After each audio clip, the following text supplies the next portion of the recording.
পথ প্ৰাদেশিকীকৰণ শিক্ষকৰ দিছপুৰ চলো ৰেলীত আৰক্ষীৰ বাধা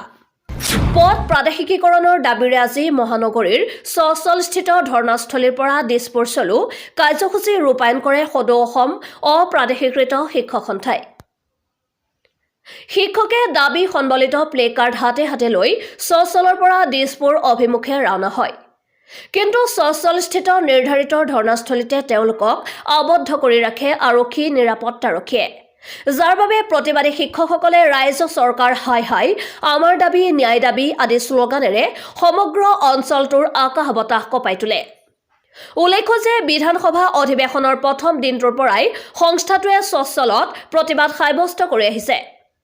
বৰ্তমানলৈকে চৰকাৰীভাৱে অনুমতিৰ অথবা স্বীকৃতিপ্ৰাপ্ত ৰাজহুৱা খণ্ডৰ সকলো পৰ্যায়ৰ শিক্ষানুষ্ঠান চৰকাৰীকৰণৰ দাবী উত্থাপন কৰি আহিছে প্ৰতিবাদী শিক্ষকসকলে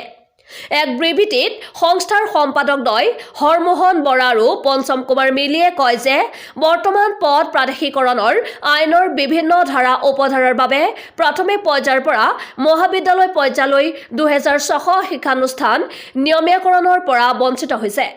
2013 আৰু 2021 চনত চৰকাৰে কিছু বিদ্যালয় পথ প্ৰাদেশিকৰণৰ কৰিলে যদিও বিভিন্ন চৰ্ত আৰোপ কৰাৰ বাবে বহু শিক্ষক বঞ্চিত হ'লহেঁতেন